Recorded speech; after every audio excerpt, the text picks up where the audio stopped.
क्या आपने कभी सोचा है कि एक अकेली औरत बिना किसी सरकारी मदद, बिना किसी शिक्षा के सिर्फ अपने हाथों से 380 से ज्यादा पेड़ लगाकर पूरी दुनिया का ध्यान अपनी ओर खींच सकती है?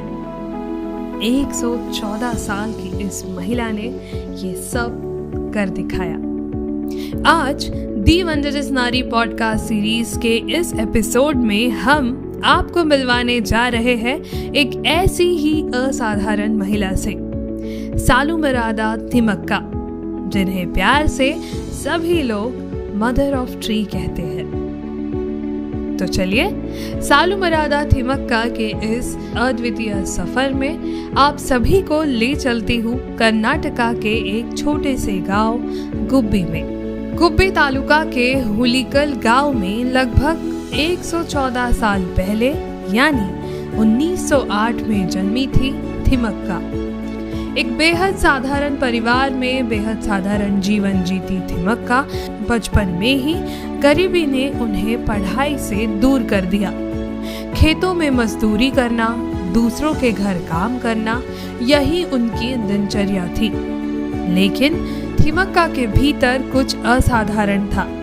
वो थी धरती और प्रकृति से गहरा लगाव। थिमक्का की शादी हुई चिक्कैया नाम के एक मजदूर से।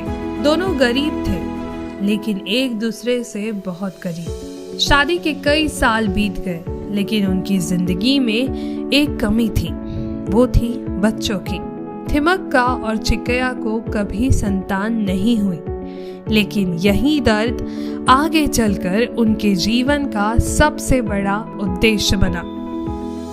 एक दिन खेतों से लौटते हुए थिमक्का ने देखा सड़क किनारे एक पेड़ धूप में झुलस रहा था।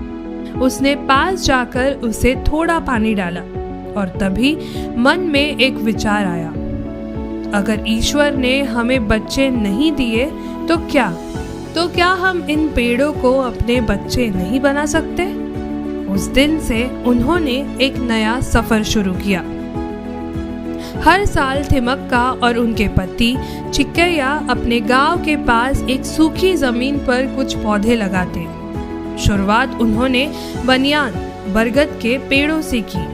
वे रोज करीब 4 किलोमीटर तक चलते, मिट्टी में गड्ढे खोदते, पौधे लगाते और अपने घर से पानी भरकर ले जाकर उन्हें सींचते। कोई मदद नहीं, कोई साधन नहीं, लेकिन अपार संकल्प शक्ति ने उन्हें ये कार्य करने के लिए बल दिया। धीरे धीरे इन दोनों ने 384 बरगद के पेड़ लगा दिए और जल्द ही हुलिकल से कुद्दूर तक के सड़कों को हरियाली से भर दिया। आज वो रास्ता लोगों में जाना जाता है सालुमरादा थिमक्का रोड ये नाम से। वक्त गुजरता गया, थिमक्का के पेड़ बढ़ते गए और उनके पेड़ ही उनकी पहचान बन गए। लेकिन सोचिए, ये काम उन्होंने तब किया जब ना तो पर्यावरण आंदोलन था, ना ग्रीन अवेयरनेस प्रोग्राम, बस एक महिला का प्रेम था अपने धरती के प्रति। धीरे धीरे उनकी मेहनत की चर्चा पूरे कर्नाटक में फैलने लगी।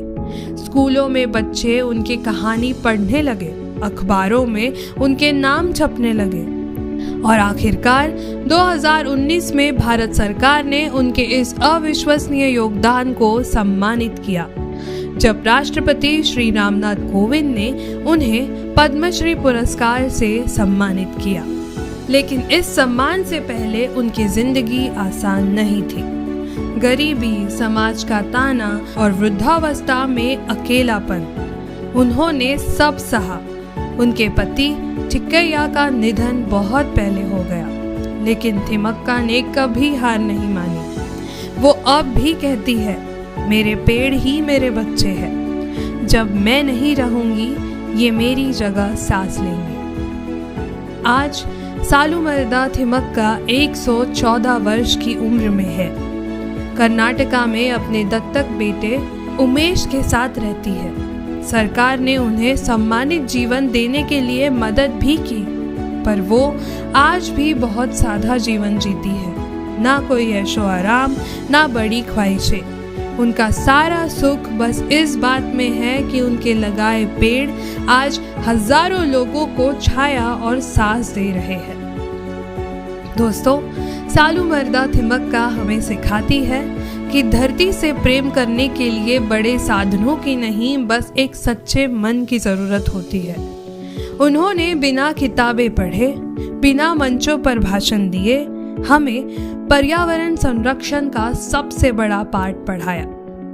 और शायद इसी वजह से दी वंडरस नारी में आज हम उन्हें नमन करते हैं, उनके हर सपनों के लिए, उनकी मातृत्व भरी संवेदना के लिए और उस जीवन संदेश के लिए जो कहता है, अगर हम सब एक एक पेड़ लगाए तो पूरी धरती मुस्कुरा उठे।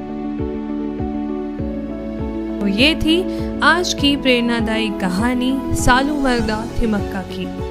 आप सुन रहे थे दी वंडरस नारी पॉडकास्ट सीरीज मेरे यानी आपके अपने अदिति के साथ। आशा करती हूँ कि आज की ये कहानी ने आप में प्रेरणा, शक्ति और बदलाव की एक भावना को जागृत किया हो। फिर मिलेंगे अगले हफ्ते एक नई कहानी के साथ। तब तक हम सब एक कोशिश जरूर कर सकते हैं। हर दिन एक पेड़ लगाइए और सालूमरदा थिमक्का को याद रखिए। धन्यवाद।